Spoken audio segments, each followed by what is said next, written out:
On the day Lucas proposed to me, I saw him holding Jessie, a tenderness I'd never seen him show before.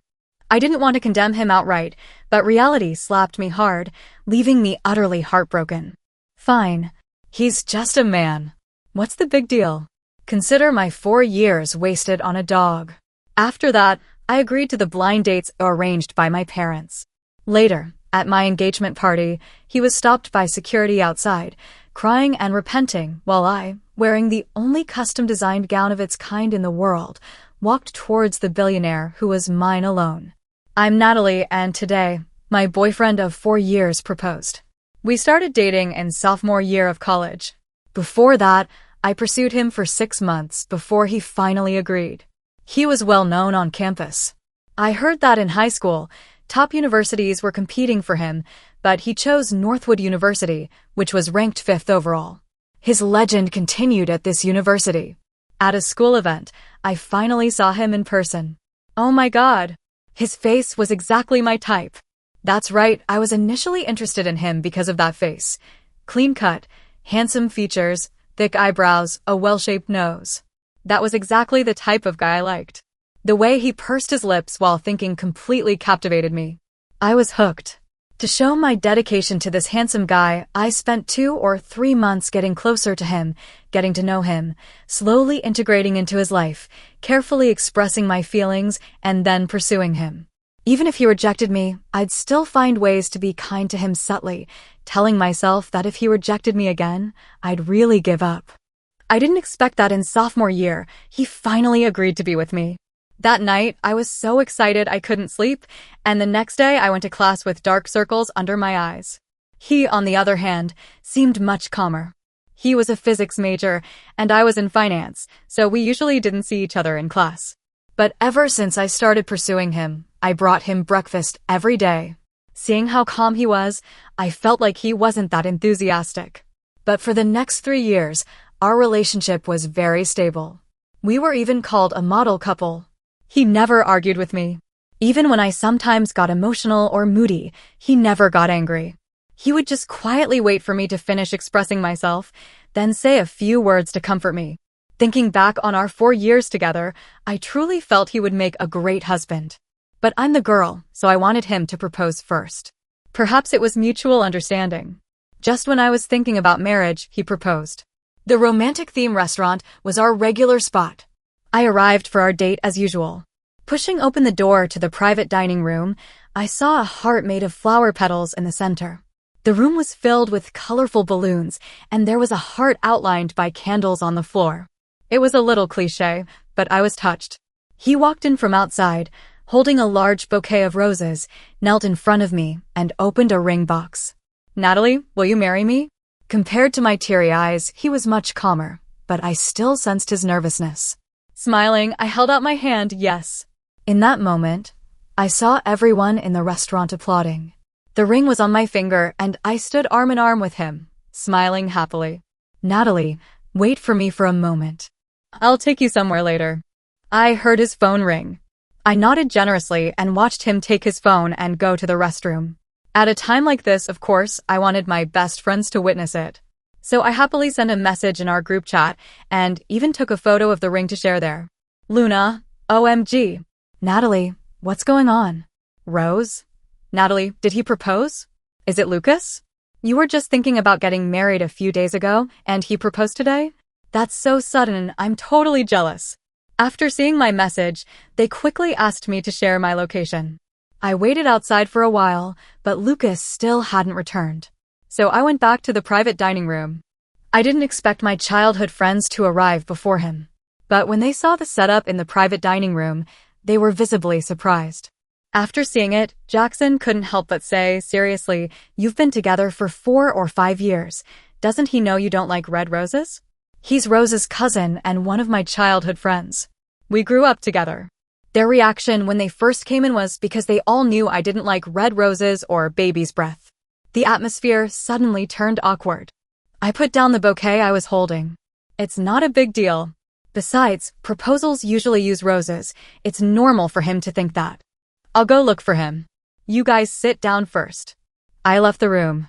I had wanted them to witness my happiness, but instead, It turned awkward. I walked towards the restroom area, but when I got there, I saw a under maintenance sign next to the men's room. Then he must have gone to the patio. The patio was a special feature of this restaurant. From there, you could see the entire city's skyline at night, but you couldn't see inside from the outside. I walked over and saw a couple embracing in the distance. I thought I might be interrupting them, but when I got closer, I saw it was my boyfriend. Seeing the scene, I felt my world collapse. Two sides of me started fighting. One wanted me to go up and confront the jerk, the other told me it might just be a misunderstanding. I hid to the side, making sure they couldn't see me, but I could hear them talking. "Lucas, I heard you proposed to Natalie. Is that true?" Lucas was silent. "But I'm the one you love. You're just using her for her family's power and putting on a show. Why did you propose?" "Why?" I couldn't listen anymore. Tears streamed down my face, and I could barely stand. Jesse pushed Lucas away and started hitting him. Lucas began gently comforting Jesse with a tone and attitude I had never seen before. I sank to the ground. Just then, Luna came looking for me with my phone. She immediately saw the two of them. Unlike me, who wanted to hide, she charged straight at them, grabbed Jesse, and slapped her. "Who the hell are you, you bitch? Don't you know he has a girlfriend?" Then, before they could even react, she slapped Lucas as well.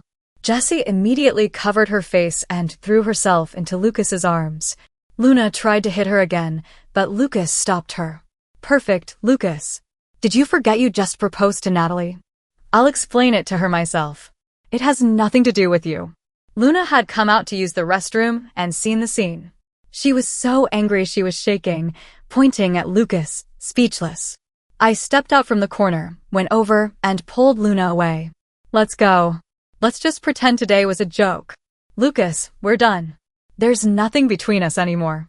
I took off the ring and threw it at Lucas's feet. He never let go of Jesse the entire time. Luna looked at me anxiously, afraid I would break down. But I didn't. I was unnaturally calm. I didn't even cry. But as soon as we stepped off the patio, my legs gave out and everything went black. Natalie. I don't know what happened next. I just woke up in my bed at home with Dad and Mom and some other friends around me. "Why are you all here?" "Dad, why aren't you at the office?" Mom wiped away her tears, her face full of concern. Dad held back whatever he wanted to say and just said, "My poor daughter. No matter what happens, your mom and I are here for you." "Dad and Mom, I'm really fine. I've accepted it. It's better to see someone like him, who's just after our family's money, for who he is sooner rather than later." I smiled and tried to comfort Dad and Mom, but Mom started crying even harder. So then it turned into all of us trying to comfort Mom. Lucas had come over then too. When he saw I'd fainted, he tried to hold me, but Luna blocked him. Jackson ended up carrying me to the hospital. Luckily, it was nothing serious. After they left, I started going through the memories of my years with Lucas. Only when I went through them did I realize how pitifully few they were. A wave of sadness washed over me. I felt like I couldn't breathe. I hugged a stuffed animal he had given me and cried uncontrollably. I stayed home and rested for a full 2 weeks before going back to work. I'm an only child, but Dad and Mom always respected my wishes. Even though I liked fashion design, they didn't object. So after graduation, Rose and I opened a studio together. I chose to locate the studio in the tallest office building downtown. I liked the feeling of sitting in the office and looking out over the city. After I started working again, Rose also didn't dare bring up the subject. Speaking of which, Lucas hadn't contacted me for those 2 weeks either. Right, I had blocked all his contact information anyway, so even if he wanted to, he couldn't reach me. Maybe I was afraid he really wouldn't contact me, and blocking him was a bit of self-deception. I inwardly mocked myself for having such a pathetic thought and threw myself into work even more. Actually, it wasn't just Rose. Everyone around me kept asking if I had really forgotten about Lucas. I finally accepted the blind dates arranged by my parents. If I hadn't been with Lucas, I probably would have been set up for marriage much earlier. When my friends found out I was going on blind dates, they were shocked. But they seemed to approve of my decision. Jackson was quick to recommend several eligible guys. Looking at their young faces, I felt like it wasn't right. They were too young. Seeing my reluctance to date, they always introduced me to handsome guys at subsequent dinners or gatherings. This was the 9th blind date Dad and Mom had arranged for me. I was tired of it, but since I was the one who brought up the idea of blind dates in the first place, I had to grit my teeth and keep going. I had decided that if this one didn't work out, I'd give up. Mom told me that today's date was a successful professional who studied abroad. His family is significantly wealthier than mine, but he built his own successful career overseas through his own efforts. And he was only 5 years older than me. He wasn't planning on leaving the country again after coming back this time. I was a little curious about what kind of person he was. Even my dad was very impressed. They say the spark of love starts with curiosity. I think I understood that point. Originally, I was going into this for his talent, but I didn't expect to be immediately drawn to his handsome face the moment I saw him. It's no exaggeration to say he was definitely 3 times better looking than Lucas. In my mind, he was a perfect 10. And now he was sitting across from me. I felt myself starting to fall again. But I couldn't show it. I took a sip of water to steady my nerves and started the conversation without showing any emotion. Hi, I'm Natalie. Hello, I'm Mark. Mark? Mark. You're Mark. What surprised? Of course I was surprised. I knew Mark. I'd met him when we were kids, but he didn't look like this back then. Could someone really change this much? I heard you've been living abroad. Don't worry, it wasn't Thailand, and I didn't have plastic surgery. Miss Natalie, do you have some kind of misunderstanding about me? Okay, and his personality was different too. So, it wasn't out of the question that it was just someone with the same name. You're not mistaken, it's me. I suspected he had mind reading. I could tell from your expression, he said. I didn't expect my blind date today to be you either. You haven't changed much, still the same as ever. But I think you've changed even more. When I first went abroad, I wasn't used to anything. I probably lost a lot of weight back then. His voice was pleasant too, but I had to admit, it was definitely a major plus. But with your perfect academic background now, I bet you have plenty of girls pursuing you, right? He held his knife and fork, his long, slender fingers were very attractive. I couldn't help but sigh inwardly. How could someone have such a perfect appearance? Same goes for you, he said, raising an eyebrow as he looked at me. I felt my face flush. Okay, let's not talk about that. I heard from my mom that you'll be developing your career domestically from now on. Yeah, I'm not leaving anymore. I think it's time to settle down. When he said that, he was looking at me. Meeting his gaze, I felt a flutter in my heart. Not fear, but excitement. It was a feeling I had only experienced with Lucas before. Okay, good. I didn't know what else to say. What about you? Why are you going on blind dates? How could I possibly say it was because of a failed relationship? He saw my hesitation and didn't press the topic. I actually enjoyed the meal. Let me walk you back. Okay. He walked me to my door and we exchanged contact information.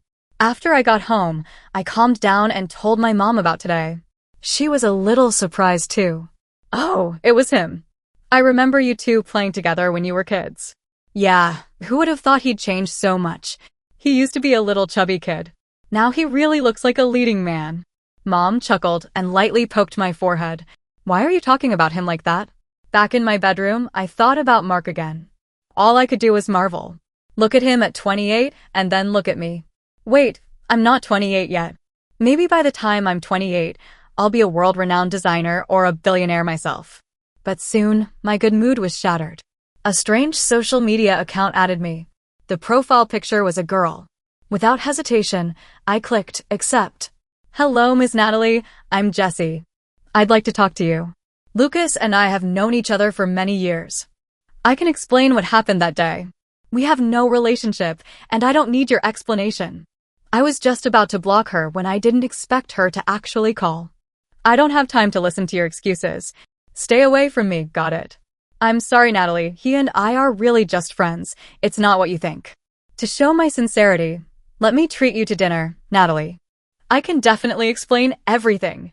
Get lost. I don't need your explanation. Don't make me say something worse. I really didn't know where Lucas met a woman like this. Do men really fall for women who are so clingy? I didn't want to deal with them. I had plans to have dinner with Luna and the others. Just as I was leaving the gated community, I saw Lucas standing outside. Seeing my car pull out, he quickly ran over and blocked the way. Move. I rolled down the window, speaking to him without any politeness. Natalie, can we please talk? It's really not what you saw. I scoffed. Are you going to deny you two were holding each other? Are you going to deny you protected her, comforted her? Do I need to show you the surveillance footage before you'll admit it? The cars behind me were honking. I put on my sunglasses, started the car, and drove away without looking back. After driving for a bit, I pulled over, closed my eyes, and took a few moments to compose myself. Natalie, are you okay? I looked out the car window. It was Mark. Why was he here? I'm fine. What are you doing here? I saw your car parked up ahead when I came out of my place just now. Was that your ex-boyfriend just now? You live here too? Sitting in the car, I felt like I had to look up at him, which made me uncomfortable. I just got out and stood next to him. Much better. Yeah. Is that weird? No, just asking. Well, I should get going. Talk to you later. Wait. I just helped you out. Don't you think you should buy me dinner? I was stunned. Just like that, he wanted me to buy him dinner? And was this something a billionaire would even care about? You're a big shot. Do you really need me to buy you dinner? I just got back to the country, and I'm not familiar with things yet. Why don't you show me around? Sorry, I don't have time. Maybe another time when I'm free. I have to get to work. See you around. I got in the car and hit the gas in one smooth motion. If his face hadn't been so good-looking, I wouldn't have wasted that much time talking to him. Things were pretty busy lately. I was participating in an international fashion design competition that was highly competitive. If I could make a name for myself in this competition, I'd be one step closer to my dream. Fortunately, I had already drawn a few sketches a while ago. It was just that things had been too hectic recently, and I hadn't finalized them yet. These sketches were mostly for luxurious gowns, but the one I was most satisfied with was the wedding dress design. Originally, I intended to design it for my own wedding, with a matching suit for the groom. What a shame. Now I only had the wedding dress. After thinking about it, I decided to enter the competition with a different evening gown design instead. I still wanted to keep the wedding dress for myself. Men? I could always find another one. I couldn't let that one person make me give up everything related to it. I wasn't that blinded by love. In the afternoon, I got a phone call from my mom saying they had guests visiting today and wanted me to come home early. Her tone sounded quite formal. That made me curious. Usually, a formal visit like this would be business associates. But Mom asking me to come back so solemnly today left me a bit confused. Never mind. I'll go back and see. Anyway, this whole big family business will be mine eventually. The troubles of the wealthy. Before I even reached the living room, I heard Mom's happy laughter. That made me even more curious. I quickly changed my shoes and went inside. It was Mark. Mom, I'm home. I could probably guess what Mom was thinking. She had stopped pushing me to get married, but Mark was such a good catch, she wanted to see if he could help me move on. Well, Mark is here visiting today, Mom said. I thought you young people would have more to talk about, so I asked you to come back. That way, Mark wouldn't feel awkward with just me here. Mark was sitting quietly on the other sofa, politely smiling. No wonder Mom looked so happy. Oh, it's been a pleasure talking with you, Mrs. Natalie's mother's last name. I actually ran into Natalie this morning. We said we'd grab dinner sometime soon, but I didn't expect to see her again so quickly. Mom said she'd go check on something in the kitchen and left, leaving just Mark and me staring awkwardly at each other. Well, I'll just go upstairs and change into some casual clothes. Make yourself comfortable. With that, I rushed upstairs and closed the door to calm down. From my experience, Mark wasn't here for just a casual visit. And his attitude towards me was like that of a very familiar friend, the kind where there's no sense of distance. I carefully sifted through my memories of him. When I was little, in kindergarten, I wandered off playing and found Mark cornered and being bullied. He was a 4th grader, and he was being bullied by a few 2nd or 3rd graders. I was standing around the corner at the time and just yelled, "The teacher's coming," and those kids ran off. Mark got up from the ground and brushed the dirt off his clothes. But he noticed me around the corner. He said thank you and left. I ran into him a few more times in the neighborhood later, learned his name, and he even came over to my house a couple of times. After that, I started playing with Luna and my other friends, and I only saw him occasionally. A few years later, his family moved away, and we didn't see each other anymore. But I had a pretty strong impression of him. Thinking about it that way, we really weren't that close. I changed into some casual clothes and went downstairs. Dad would probably be home soon. At the dinner table, Dad and Mark talked about work. I had to admit, he was a truly impressive person. He had a unique perspective on things, always able to see through appearances to the core of a problem. He was very sharp. After dinner, I walked him out and we talked for a bit. "Why did you come over so suddenly today?" He was silent for a moment before speaking. "There was something I wanted to talk to you about in person, but I was afraid you wouldn't agree if I asked you out, so I took the liberty of dropping by. Just tell me what it is." He stopped walking, turned to face me, his expression very serious. "About our blind date the other day, I think we could develop things further. I wanted to ask what you thought." He seemed to understand my confusion. I felt it was more proper to say this in person. I could tell he was a very serious person and very considerate in how he did things. Honestly, I was quite satisfied with him. So, why not give it a try? Right now, I wasn't really interested in relationships, but this person was genuinely decent. There was no harm in trying. "That's fine. I'll make sure you're satisfied." I still asked the question on my mind, "Why do you think I'm suitable?" "You're very attractive and excellent. And of course, we're well matched." His own background and achievements were much better than mine. I really couldn't compare to him at that point. After seeing Mark off, I started preparing my entry for the competition. But that night, no matter what I drew, I wasn't satisfied. I threw failed sketches all over the floor. I decided to put down my pen and lie down for a bit to rest, and asked the housekeeper to clean up the discarded sketches. Over the next month or so, Mark and I went out for dinner a few times and got along well. Recently, inspiration struck. I pulled an all-nighter to refine my designs, then took photos and uploaded to the contest website, framed and mailed them, and started waiting for the results. Another month passed. I worked while waiting for the results, and when I had free time, I went on dates with Mark. 2 weeks ago, we made it official, and now he was my boyfriend. "I'm so jealous of your face. How can anyone be this good-looking?" Mark caught the hand I was using to pinch his cheek. "Won't you feel bad if you bruise it?" "Oh my God." He was being sweet. I couldn't handle it. I jumped into his arms, kissed him hard on the cheek, and then playfully bit him. "Take that for being so charming." His deep, resonant voice, unique to men, rumbled next to my ear, warm and making my face red. He was intoxicating. This wasn't how a billionaire was supposed to act. An untimely phone call rang. "Check the news. The competition results are out, and as soon as they were released, someone on social media is accusing you of plagiarism." I slowly opened my social media account. Sure enough, it was already trending online. I took a look. It was a post by someone on social media claiming my winning design copied hers. In a post on her social media account from a month and a half ago, there was a post with a few design sketches. She didn't have any followers, but when she saw that the winning design in this competition was her design, she knew someone had copied her. Mark saw it too, but he trusted me completely. Do you know who it is? I have an idea. Not many people would target me with such a pathetic tactic. I scrolled through that social media account, feeling completely unconcerned. I wanted to wait for things to get a little more serious, anticipating the climax of this little drama. Soon, people online were demanding I apologize. Even a few more sensible comments were buried, and many people tagged the competition organizers. Heh, truly foolish. They didn't even stop to think. How could the organizers of such an international competition possibly let a plagiarized work make it into the competition? Watching the controversy spreading online, I calmly reassured my family and friends and told them what was really going on. That put everyone at ease. When the time was right, I first posted the judging criteria and their anti-plagiarism rules. As expected, by this time my identity was quickly revealed online.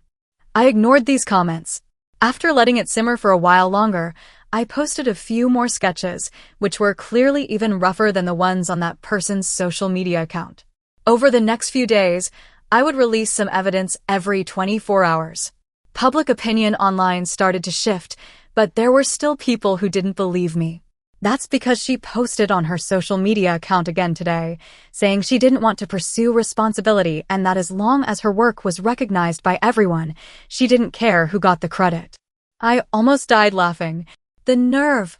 Later, the organizers also called to ask if I needed their help proving it.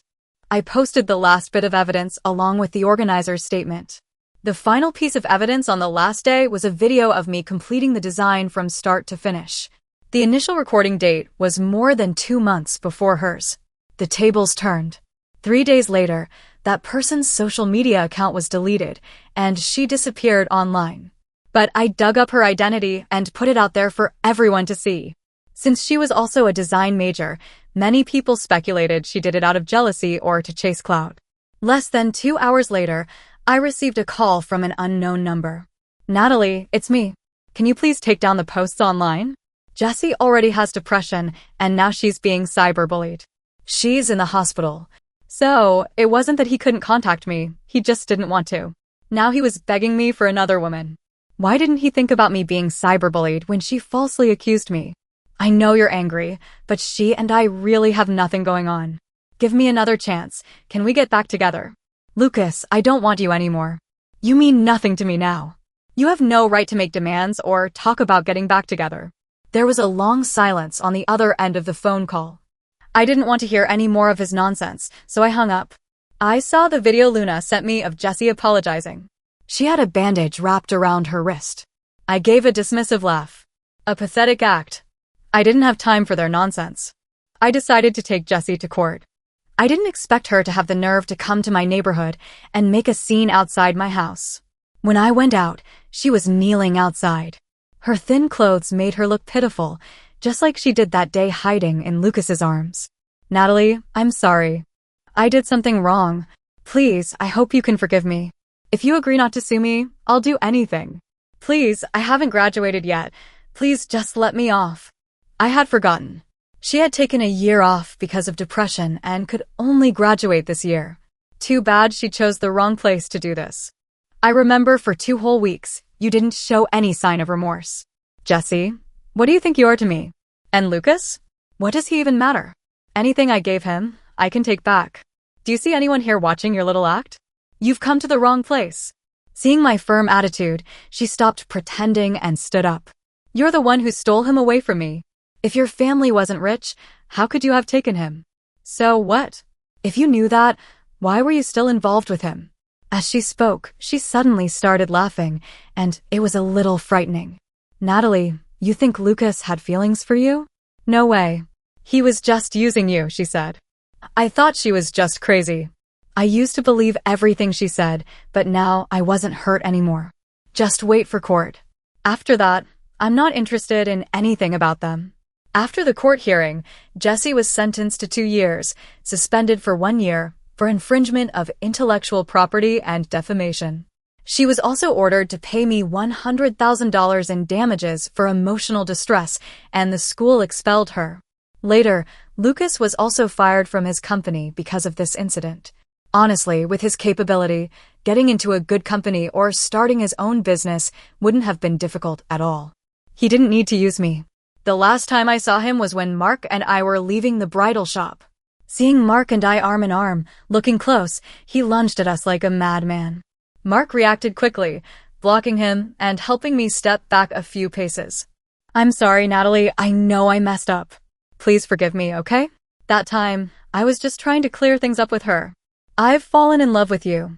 Please just look at me again, okay? Natalie, I truly love you. I just wanted to clear things up with her and then be completely with you. I don't want to lose you, Natalie. We're getting engaged. Jessie ended up serving only 6 months in jail. She tried to contact me, but I didn't see her. I never want to see her again in my life.